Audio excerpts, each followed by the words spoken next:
देखते देखते India will read. Hello young readers. Today we have a fantastic story for you all the way from the land of Arunachal Pradesh. Tine and the Faraway Mountain. Author Shikha Tripathi and illustrator Ogin Nayan. Let's get started. Today is a big day for Tine Mena. At the age of 25, she has become the first woman from northeast India to climb Everest. At 8,848 meters, Everest is the highest mountain in the world.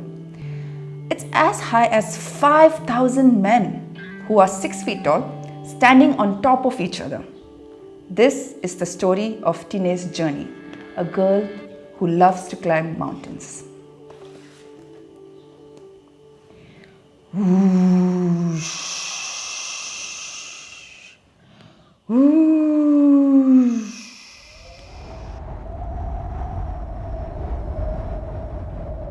In the Mishmi Hills of Arunachal Pradesh, Tine heard a wondrous call from the distant mountains. She was drawn to it, a sound only she could hear. Tine loved to climb. She climbed trees, ran through the jungle, and went fishing in the river. She was as fearless and strong as Naya, her grandmother.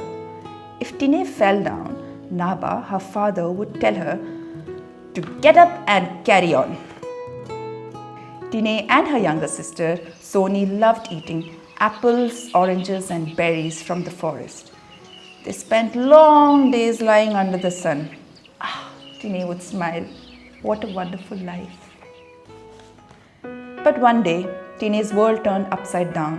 There was no school in Echeli, so her family moved to the closest big town, Roing. There, the whoosh became a faint whisper. All she wanted was to be in the mountains. 10 years later, Tine finished school. The mountain call was strong again. Whoosh.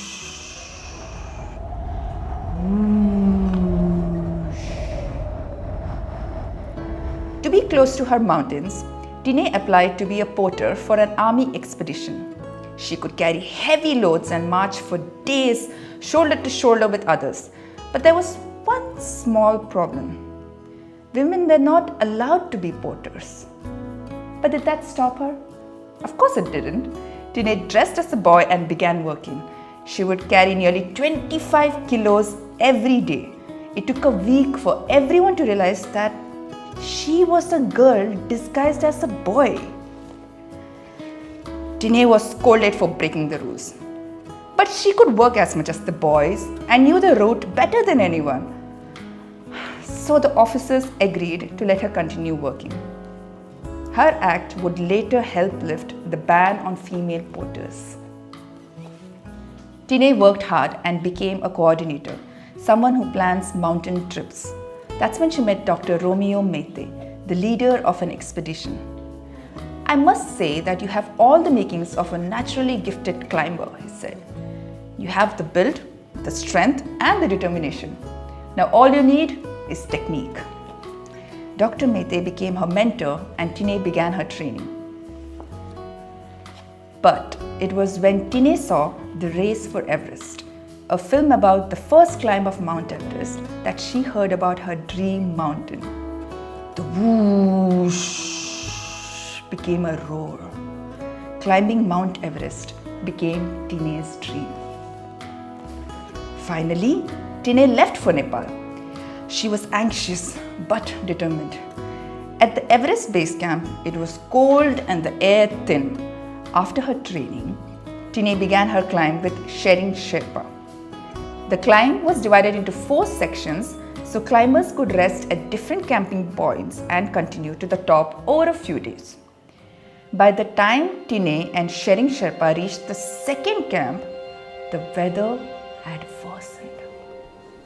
But the musical whoosh was growing louder and hypnotic.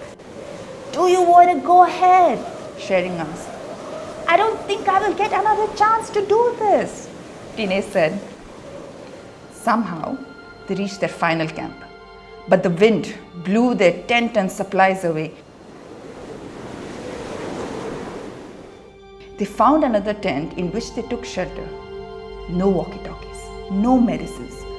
All Tine and Shering had was a packet of noodles. "Let's share half of it," Shering suggested. "If we make it alive, we will eat the other half," Tine said with a determined smile. For every 2 steps they took, the wind sent them reeling back a step. The stormy winds howled, "Go away!" But Tine would only hear whoosh.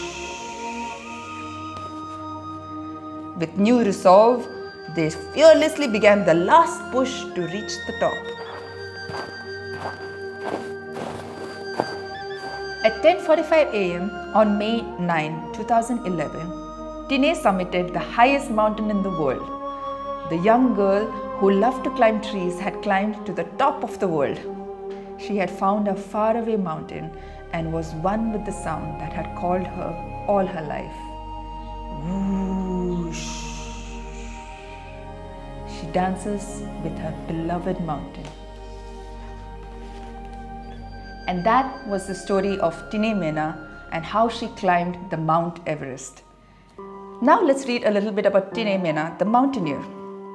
Tine Mena is an adventurer who holds the distinction of being the first female Everester from Northeast India. At Dr. Romeo Mete's suggestion, Tine enrolled at the Manipur Mountaineering and Training Association in Imphal. She won a gold medal at the course and another for Best Student of the Basic Mountaineering course at the Himalayan Mountaineering Institute in Darjeeling. Tine turned down a well-paid job as a mountaineering instructor to chase her Everest dream. She raised private sponsorship for her expedition. Tine has inspired many youngsters in the Northeast, starting with her cousin Ruby Lombo, a cycling athlete. Tine continues to be a role model for adventurous children. And now a quote by Tine Mena herself. "I completely let go of fear of norms and fear of society. I was neither afraid of failure nor dying. I believed in my own strengths and nurtured my natural talent. I improved my weaknesses and above all, I always followed my heart." Tine Mena, mountaineer. And that's the story. Thank you. देखते देखते पड़ेगा India.